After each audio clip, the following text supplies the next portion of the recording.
Guys crypto currency एक हवा है, एक प्रोग्रामिंग है, एक कोडिंग है। इसे कभी भी रोका नहीं जा सकता है, बैन नहीं किया जा सकता है। जिस प्रकार हवा और पानी का रास्ता नहीं रोका जा सकता है, उसी प्रकार क्रिप्टो करेंसी को भी रोका नहीं जा सकता है। गाइस हमको इसको सीखना और समझने की बहुत ज़्यादा ज़रूरत है। एक तरफ बात हो रही है चाइना क्रिप्टो बैन, दूसरी तरफ बात हो रही है El Salvador bitcoin city. Bitcoin एक लीगल टेंडर है। गवर्नमेंट के बिल में भी दोस्तों यही लिखा गया है, article number 10 and article number 11 में। गाइस इसको हमको समझने की ज़रूरत है। प्राइवेट क्रिप्टो करेंसी को बैन किया जाए। गवर्नमेंट की नज़र में जो गवर्नमेंट क्रिप्टो करेंसी नहीं है वो प्राइवेट क्रिप्टो करेंसी है, उसे बैन किया जाए और बैन होना भी चाहिए। ऐसे बहुत सारे क्रिप्टो करेंसी हैं जिनका खुद का ब्लॉकचेन नहीं है, जिनका टेक्नोलॉजी अच्छा नहीं है और जो स्कैम करने के लिए आ रही है, इसमें लोगों का बहुत सारा पैसा भी लॉस हो रहा है। इसलिए गवर्नमेंट इसके ऊपर में इंटेंशन दे रही है, ध्यान दे रही है दोस्तों। तो इसको सीखना और समझना बहुत ज़रूरी है कि गवर्नमेंट कौन सा बिल पास करने जा रही है। तो प्राइवेट क्रिप्टो करेंसी को बैन होना भी बहुत ज़्यादा ज़रूरी है। इसमें जो स्कैम हो रहा है, स्कैम का जो टेंडेंसी लेकर आ रहे हैं, वो कंपनी भी बंद हो जाएगा दोस्तों। गवर्नमेंट क्रिप्टो करेंसी जैसे CBDC ये लॉन्च होना चाहिए। ये आर्टिकल नंबर 11 में भी यही लिखा गया है।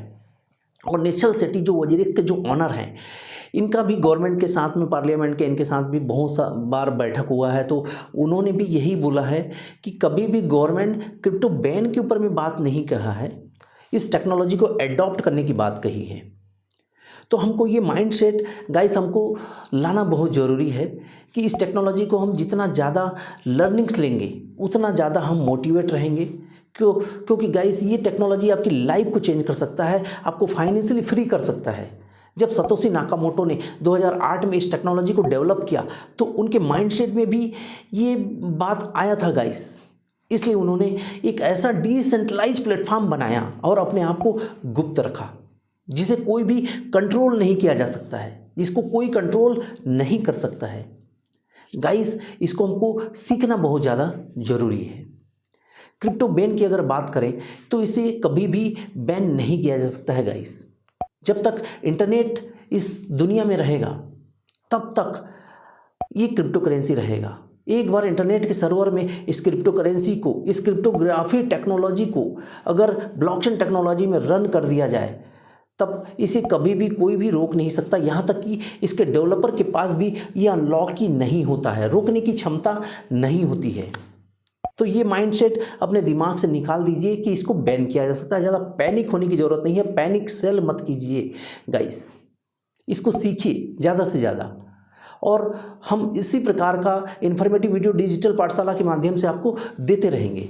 अब अगर हम बात करते हैं इन केस क्रिप्टो बैन होता है, क्रिप्टो बैन तो ऐसे होगा नहीं, लेकिन 1% अगर क्रिप्टो बैन होता है तो भी हमको इसको इंटरनेशनल एक्सचेंज में हमारे KYC को करके रखना बहुत ज़रूरी है। जैसे बाइनेंस हुआ, क्योंकि क्रिप्टो बैन का अगर नोटिफिकेशन आएगा भी तो लोकल एक्सचेंज, इंडिया के एक्सचेंजर में ही सबसे पहले आएगा।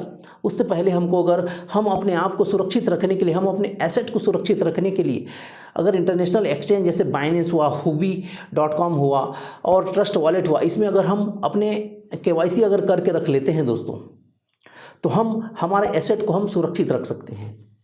अगर नोटिफिकेशन आता है तो भी हम इंटरनेशनल एक्सचेंज के माध्यम से, P2 के माध्यम से इसको सेल करके अपने अकाउंट में ले सकते हैं।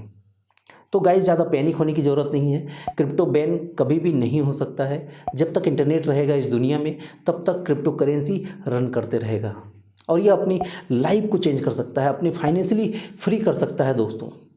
इसलिए इस टेक्नोलॉजी को हमको ज़्यादा से ज़्यादा सीखने की ज़रूरत है। इस डिजिटल पाठशाला के चैनल को सब्सक्राइब कर दीजिएगा ताकि इसी प्रकार का क्रिप्टो सॉल्यूशन के ऊपर में इन्फॉर्मेटिव वीडियो आपको मिलते रहेगा। Thank you. तब तक के लिए keep learning, keep smiling. Thank you to all.